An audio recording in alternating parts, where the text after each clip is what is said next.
Natsumi Tsuji. In 2004, in the quiet port city of Sasebo, Japan, a 6th grade classroom became the scene of a killing that the country still cannot fully explain. The victim was a young girl. The person who took her life was another young girl. They sat in the same classroom, ate lunch in the same cafeteria, and had once been close friends. What happened between them unfolded in less than 15 minutes, behind drawn curtains during the school lunch break. On June 1st, 2004, around 12:20 in the afternoon, a student at Okubo Elementary School in Sasebo called her classmate, Satomi Mitarai, into a third-floor study room. Satomi was the only daughter of Kyoji Mitarai, the Sasebo bureau chief of the Mainichi Shimbun newspaper. Her mother had passed away from cancer 3 years earlier. Inside the study room, the curtains were pulled. Satomi was made to sit in a chair. A box cutter was used. The attacker then walked back to her own classroom, soaked in blood, and told her teacher, "It's not my blood. It's not me." How does a child plan something like this for 4 days and still go to class as if nothing is about to happen? Under Japan's juvenile law, the attacker was officially identified by police only as Girl A. But within hours, internet users on the message board 2channel began piecing together her identity. A drawing she had made was shown on a Fuji TV broadcast, and it carried her signature. The name spread. So did a class photograph in which she was wearing a hooded sweatshirt from the University of Nevada, Reno. Online, she became known as Nevada Tan, a nickname coined on 2channel. She was born in November of 1992 in Sasebo. Her teachers said she was completely ordinary. The head of the Sasebo Children's Counseling Center later told reporters, "What is so scary is that she seemed normal to us in every way." The Washington Post reported that she had been pressured at home to improve her grades and had been made to quit the basketball team. After her arrest, she was diagnosed with Asperger's syndrome. The motive was traced to the internet. Satomi had posted comments on the attacker's personal website and on a chat room called Cafesta, calling her overweight and a goody-goody. The two had been close once. They had attended the same elementary school for years, sat near each other in class, and chatted online almost daily. The friendship had soured online in long messages that no parent ever saw.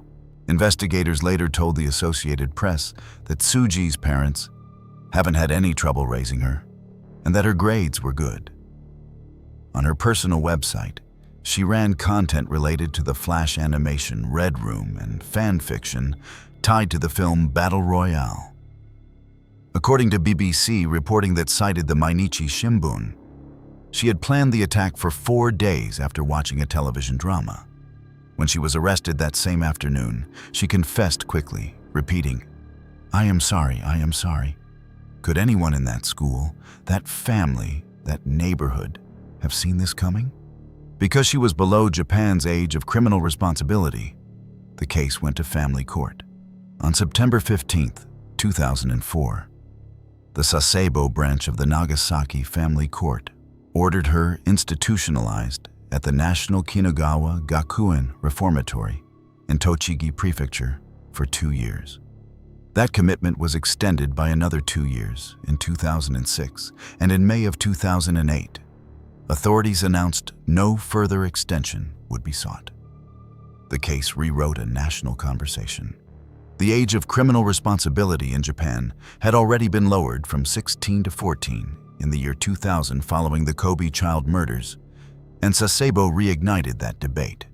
Politicians faced public anger for tone-deaf remarks. LDP lawmaker Kichi Inoue was rebuked for calling the attacker vigorous. Finance Minister Sadakazu Tanigaki was rebuked for calling the throat-slitting a manly act. The Guardian reported how a senior Tokyo official blamed feminism. The case fueled the now discredited game Brain pseudoscience and the DVD release of Battle Royale 2. Requiem was postponed the week after the killing. The Nevada Tan phenomenon also became one of the earliest examples of online communities turning a real perpetrator into fan art and merchandise, with a University of Nevada hoodie becoming a bestseller in the year that followed. Today, her current whereabouts are unknown to the public. Unseen Japan reported that she has presumably changed her name and that no one currently knows where she is. She would now be in her early 30s. On the 20th anniversary in May of 2024, Satomi's older brother spoke publicly for the first time at a symposium, saying he did not hate her and wanted her to live properly in the same community. The apology letters that once arrived for the family have, according to recent reporting, stopped coming. But the next case would cross national borders, identities, and aliases, and would expose a hole in the way Japan let people into the country. Jose Manuel Torres Yaque. In November of 2005, in a quiet residential neighborhood in Hiroshima's Aki ward, a young girl walking home from school disappeared along a route she had taken many times before.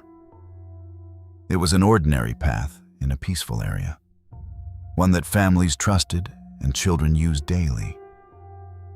The man who lived nearby, however, was not who his documents claimed he was. He had entered the country under a different identity, using a name and background that did not belong to him, quietly passing through a gap the system failed to detect. The man later arrested was Jose Manuel Torres Yaque, born in February of 1972 in Guadalupe, Peru. He entered Japan in April of 2004 under the name Juan Carlos Pizarro Yagyi, using a work visa connected to ancestry-based immigration. His real identity remained hidden at first and was only confirmed later, when authorities matched his fingerprints with official records from Peru's national database. Torres Yaque was the youngest of 4 children, raised in a financially struggling household. Reports indicated he had prior offenses in Peru involving minors, and a court order had been issued to prevent him from leaving the country. Despite that restriction, in October of 2002, he managed to obtain identity documents under another name and used them to travel abroad. Once in Japan, he moved between factory jobs in cities like Suzuka, Kuri, and Hiroshima, eventually settling into an apartment located along the child's usual route home from school. The situation raised serious concerns. How could someone with a restricted record in one country enter another so easily under a different identity without being detected? On November 22, 2005, Airi Kinoshita, a young student and the daughter of a ground self-defense force member, left Yano Nishi Elementary School and began walking home with her classmates. It was a calm autumn afternoon. As they reached their respective neighborhoods, the group gradually separated, each child heading toward their own home. Airi continued alone for the final stretch of her walk. Somewhere along that path, she encountered the man and was taken inside his residence. Authorities later determined that the incident occurred within a relatively short period after she left school. Her body was later found in a sealed box left in a nearby vacant area, discovered by a local resident later that same afternoon. The investigation moved quickly and with focus. Hiroshima Prefectural Police traced the box to a specific type of packaging used for a gas stove sold at a local home improvement store. They identified a matching appliance inside the suspect's apartment. Investigators also recovered a discarded canned coffee he had thrown away, from which DNA evidence was extracted and matched with findings from the scene. Witnesses also recalled seeing him near the area around the time of the disappearance, helping to strengthen the timeline of events. 8 days later, on November 30th, he was arrested at a relative's residence in Suzuka, Mie Prefecture. At first, he admitted involvement and expressed remorse through his lawyer. However, His later statements to investigators became inconsistent. His true identity was eventually confirmed after fingerprint analysis connected him to official records in Peru, revealing both his real name and his prior history. The case also brought attention to broader systemic issues. It raised questions about immigration screening, identity verification, and how loopholes could be exploited across international borders. The trial began in May 2006 at the Hiroshima District Court. During the proceedings, Ayari's father made a public statement that gained national attention, calling for the most severe penalty. In July 2006, the court sentenced Torres Yak to life imprisonment. The legal process continued through multiple appeals. In December 2008, the Hiroshima High Court temporarily overturned the ruling, but the Supreme Court later reversed that decision. Ultimately, the life sentence was upheld and finalized in August 2010, with the court emphasizing that any future parole considerations should be approached with extreme caution. He remains in prison today. The impact of the case extended beyond the courtroom. It led to immediate public concern and policy discussions. Authorities began reviewing systems related to foreign entry and identity verification, while communities focused more on child safety. Schools across Japan strengthened protective measures, including group walking systems, safety alerts, and closer supervision of students. At Yano Nishi Elementary, students continue to grow sunflowers of happiness each year using seeds planted by Eri before her passing, preserving her memory in a quiet and meaningful way. But the next case would involve a much larger circle of victims and a method of control that no one had quite seen before. Futoshi Matsunaga and Junko Ogata. In a small condominium in Kokurakita Ward, Kitakyushu, a couple lived under a false surname. From the outside, neighbors saw a man, a woman, and a few extended relatives coming and going. Inside, an entire family was being slowly broken apart. 7 people would lose their lives over a 2-year span.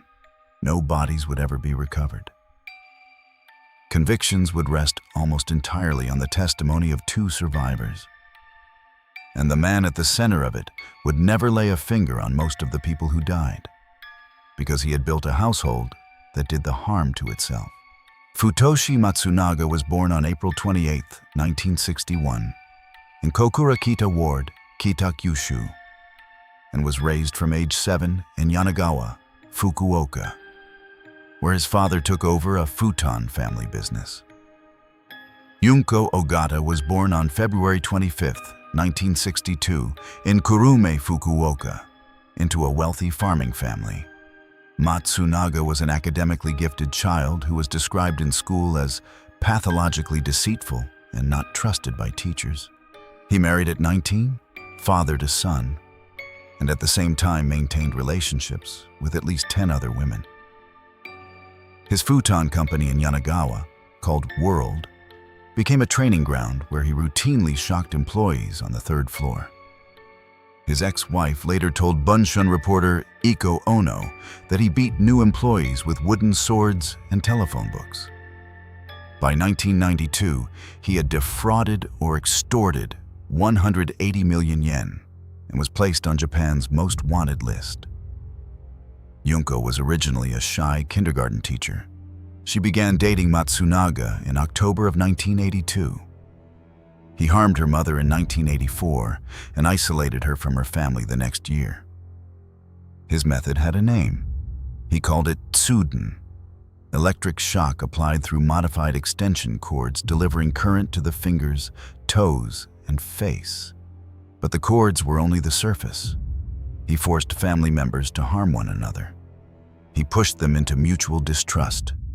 He kept secret photographs and used them as blackmail. He starved them. He pulled them into a closed loop where their only social contact was him. The serial killer calendar archive notes that captives were made to deprive themselves of sleep, made to eat substances they refused, and forced to pull out their own toenails with pliers under duress. How do you slowly turn a kindergarten teacher into a person who helps end her own family?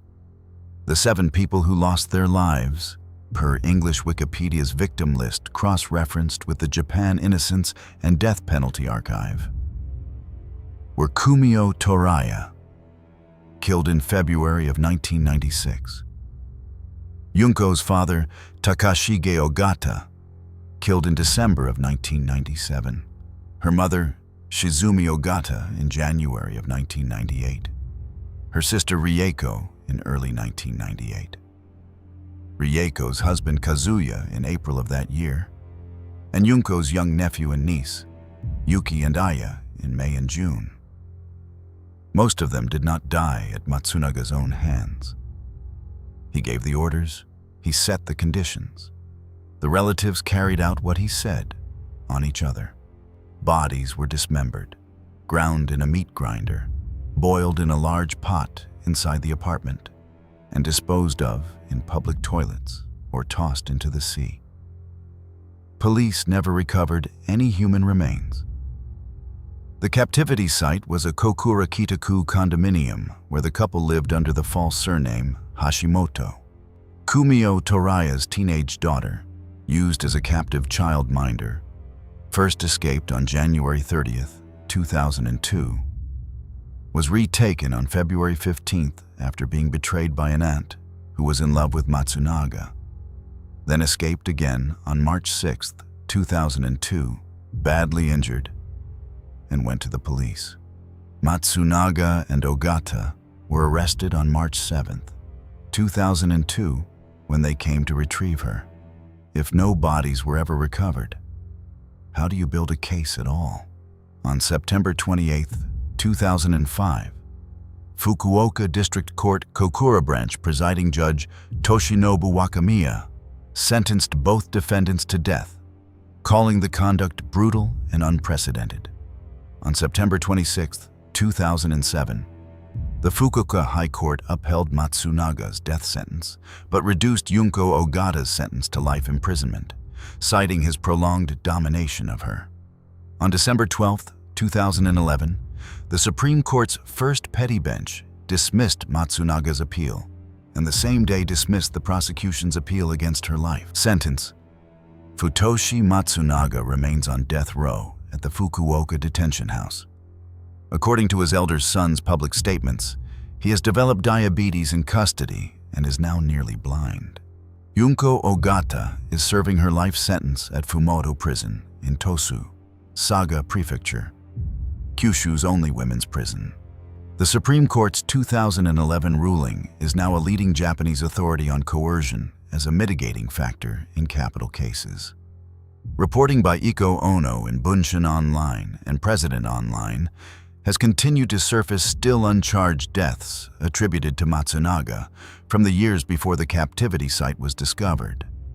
But the next case would test something else entirely: the question of whether someone barely past the threshold of adulthood could be sent to the gallows. Takayuki Otsuki. In April of 1999, in a company housing apartment in Hikari City, Yamaguchi Prefecture, a young husband came home from work and walked into a silence that should not have been there. His wife was 23. His baby was 11 months old. The man who had walked into their apartment that afternoon, dressed as a drainage inspector, was 18 years and 30 days old. He was barely an adult under Japanese law. The trial that followed would push Japan's highest court to redraw the line on when a young person can be sentenced to death. The man was born Takayuki Fukuda on March 16, 1981, in Hikari City, Yamaguchi Prefecture. Before the Supreme Court's final ruling in 2012, he changed his surname to Otsuki. His upbringing was bleak. His father routinely beat both him and his mother took her own life during his childhood. Psychiatric evaluations later placed his emotional age at the time of the crime at around 12. The age his mother had died. After her death, his father remarried his mistress, and a half-brother had been born only 3 months before the crime. After graduation in spring 1999, Otsuki took a job at a local water meter company as an apprentice.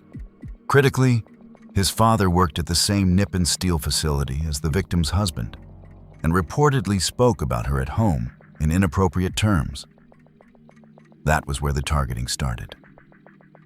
Could a household at home really plant a seed like that in a child's mind? On April 14, 1999, around 2:30 in the afternoon, at the Nippon Steel Okita Apartments in Hikari City, he disguised himself as a drainage inspector and gained entry to the home of Yayoi Motomura and her infant daughter Yuka. He attacked Yayoi. When she resisted, he killed her. When the baby would not stop crying, he ended her life as well. He hid both bodies in the apartment closet, stole Yayoi's wallet, and used the money on video arcades and snacks in the days that followed. The husband, Hiroshi Motomura, returned home at about 7 that evening and discovered his family. Police canvassed the building, interviewed neighbors, and tracked the false drainage inspector pretext back to the apprentice at the local water meter company. Otsuki was arrested on April 18th, 4 days after the crime. On March 22nd, 2000, the Yamaguchi District Court sentenced him to life imprisonment, citing his immaturity and the possibility of rehabilitation. After the verdict, Hiroshi Motomura told reporters, "I despair of the judiciary. I want them to release the defendant into society quickly. I will kill him with these hands." On March 14th, 2002, the Hiroshima High Court upheld the life sentence. The prosecution appealed. Then came the letter.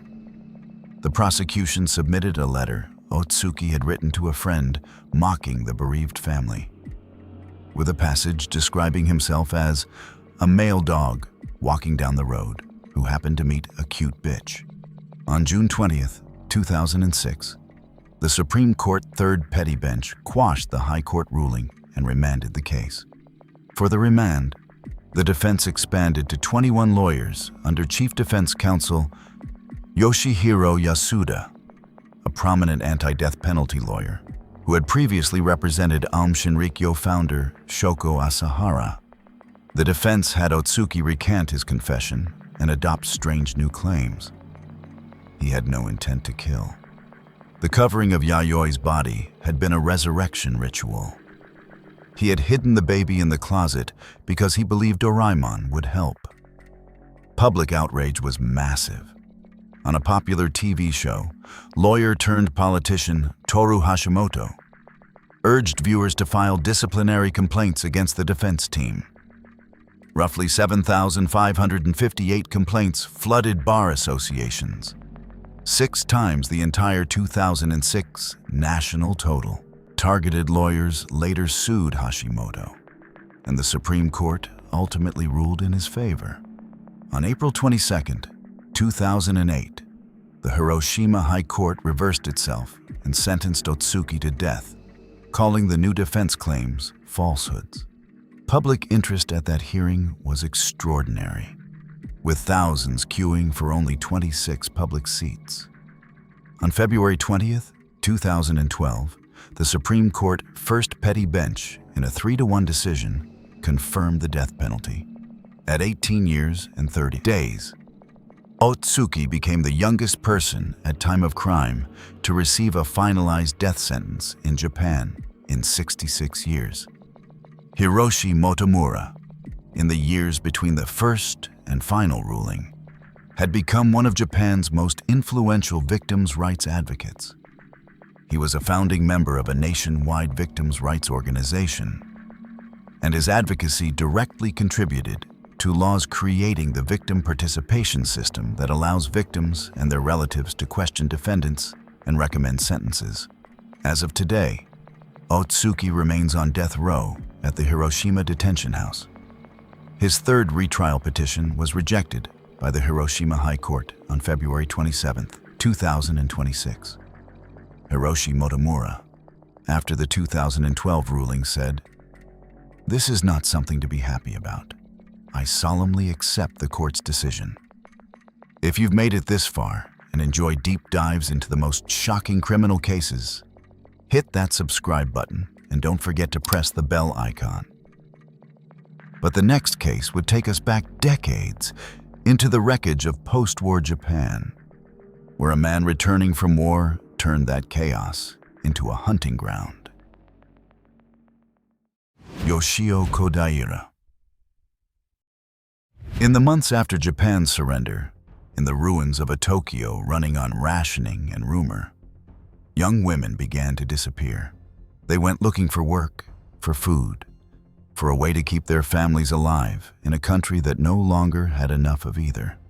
The man who promised to help them was a boiler operator at a naval clothing depot, a former soldier with a wife, an arranged life, and a calm face. By the time he was caught, 10 lives had been claimed, and Japan would call him by a name it could barely say out loud: the lustful beast. Yoshio Kodaira was born on January 28, 1905, at a small inn in Hoso, Nikko, in Tochigi Prefecture, the 6th child of 8. His family had run a traveler's inn that catered to workers heading to and from the Ashio copper mine. His father was addicted to drinking and gambling, and the inn went bankrupt. He stuttered as a child and ranked near the bottom of his class. Teachers wrote that he was coarse, violent, cunning, and acted blindly. In June of 1923, at age 18, he enlisted in the Imperial Japanese Navy and reported to the Yokosuka Naval Barracks. He was assigned to the Naval Landing Forces during the Shandong Expedition and served in the Jinan Incident in 1928, where he bayoneted 6 Chinese soldiers and earned the Order of the Rising Sun, 8th class. He later confessed to breaking into Chinese homes near Tianjin with comrades and committing atrocities against entire families. He was discharged in May of 1929.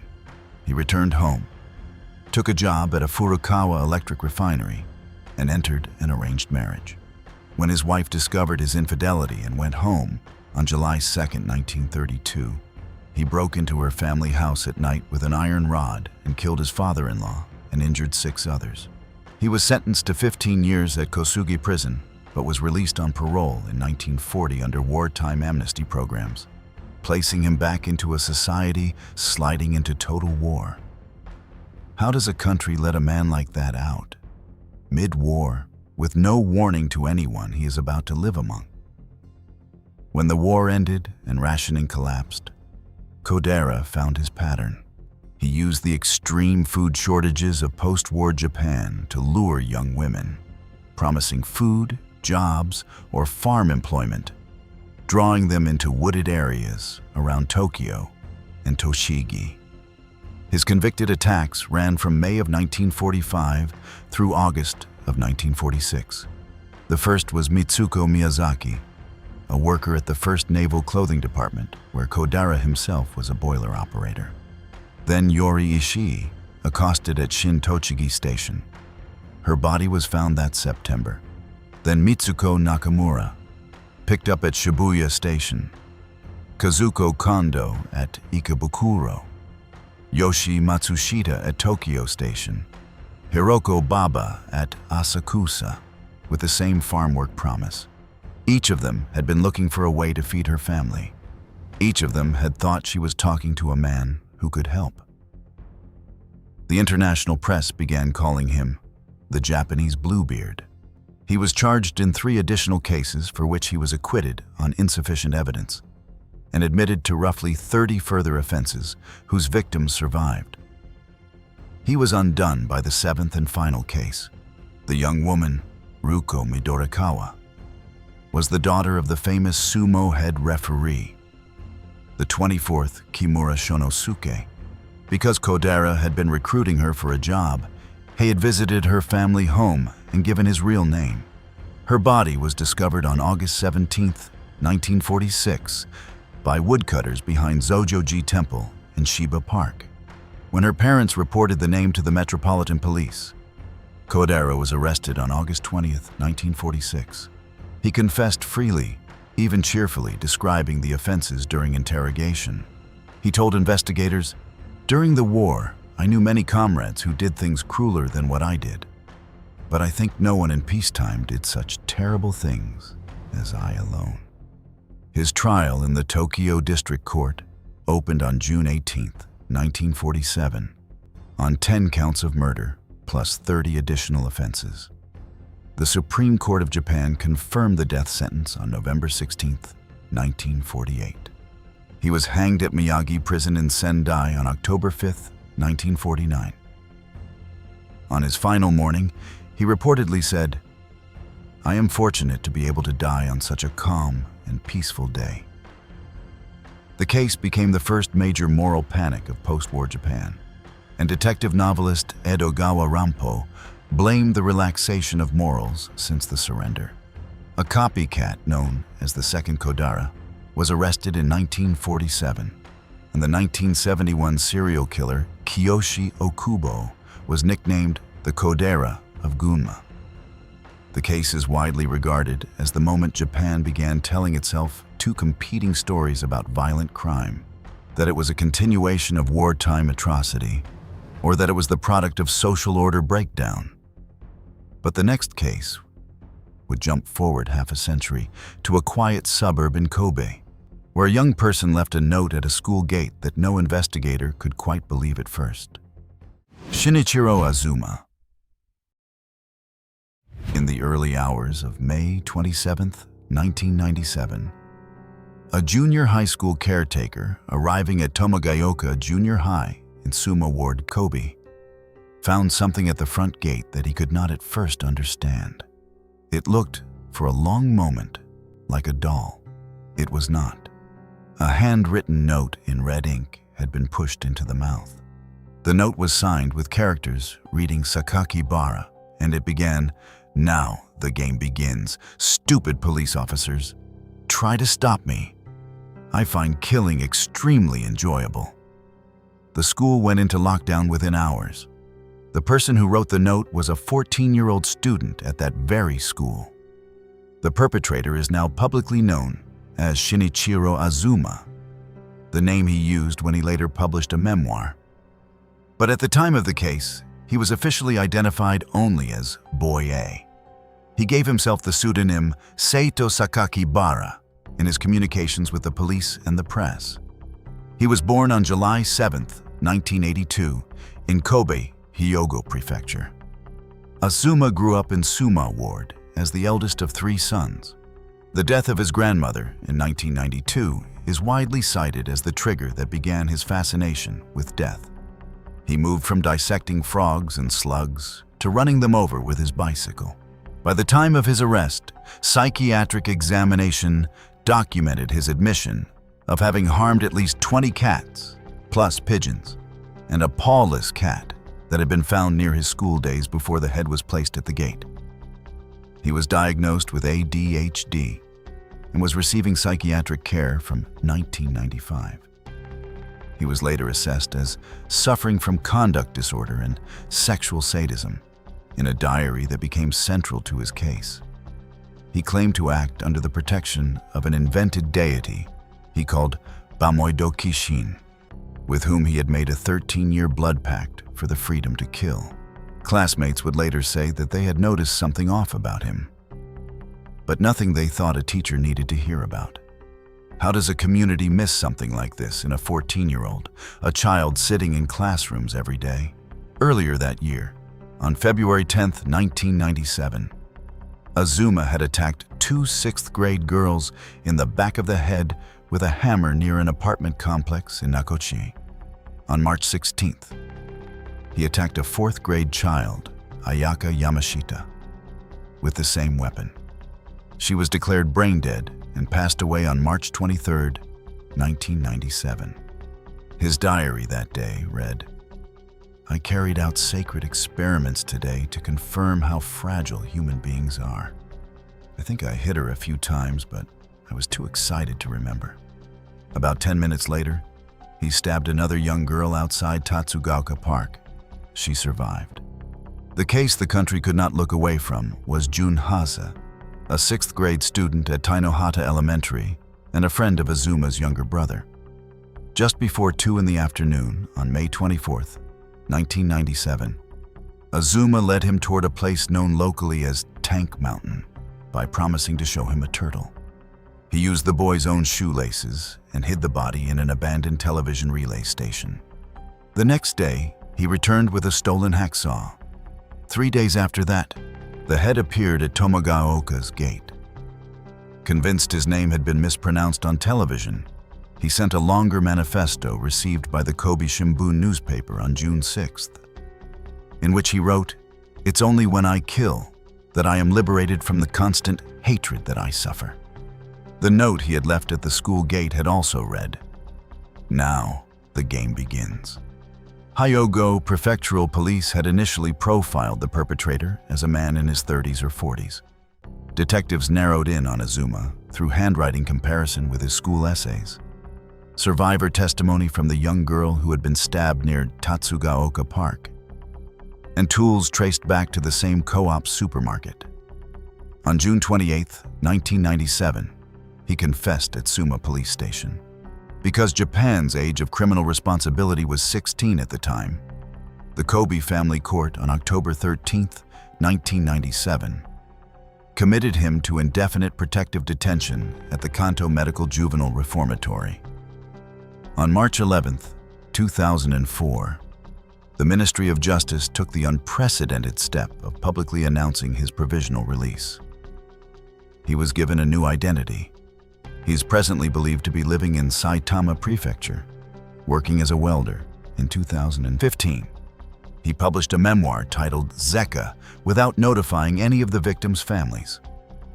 The case is widely credited as the catalyst for Japan's first amendment to the Juvenile Act in over 50 years, which lowered the age at which juveniles could face criminal punishment from 16 to 14. Jun Hase's father, Mamoru Hase, has remained the most prominent victims' rights advocate associated with the case.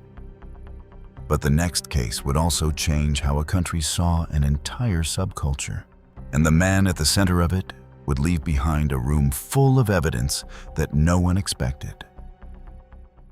Tsutomu Miyazaki. Between August of 1988 and June of 1989, 4 young girls disappeared from towns in Saitama and Tokyo. Their families received cryptic postcards. One family received an envelope containing teeth, ashes, and a postcard with 3 short words. The man behind the disappearances had been hiding in plain sight, working at a printing company, living a few rooms away from his parents. When police finally walked into his bungalow, what they found inside changed how Japan talked about its youth, its hobbies, and its entire popular culture. Tsutomu Miyazaki was born on August 21, 1962, in Itsukaichi, Tokyo, now part of Akirino City. The case is officially designated by the National Police Agency as Wide Area Important Designated Case Number 117. Tabloids would later call him Dracula and the Rat Man. Miyazaki was born premature and with the rare congenital condition, radiolnar synostosis, in which his hand joints were fused to his wrists and he had to rotate his entire forearm to turn his hands. He was the eldest son of a wealthy family that ran the regional newspaper Shin Itsukaichi Sha. His grandfather and great-grandfather had served on the Itsukaichi Town Council. His parents were busy. He was raised mainly by his grandfather and a live-in nanny. He was ostracized in elementary school over his deformity.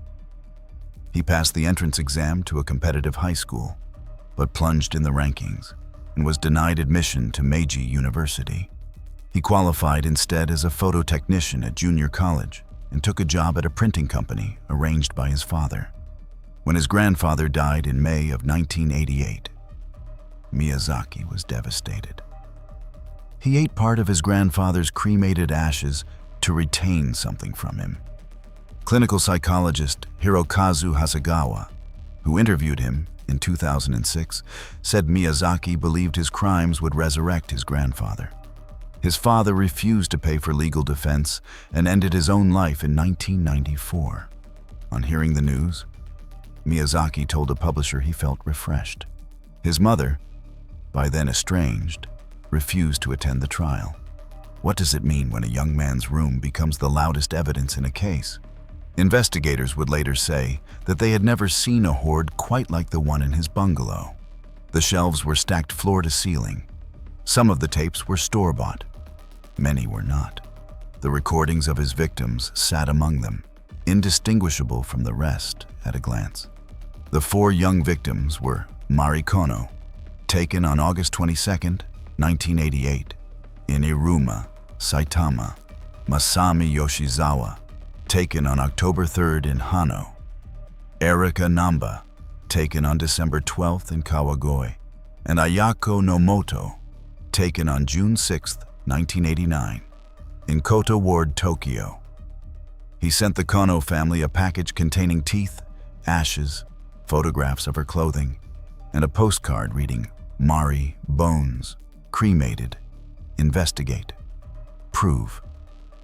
The Namba family received a postcard assembled from magazine clippings, a deliberate cruelty designed to torment them with their daughter's name in fragments cut from old newspapers.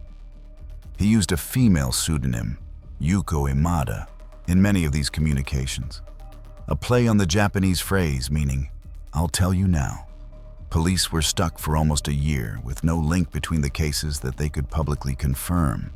On July 23, 1989, in Hachioji, he was photographing a young girl when her father intervened. Miyazaki fled, but he was arrested when he returned for his car.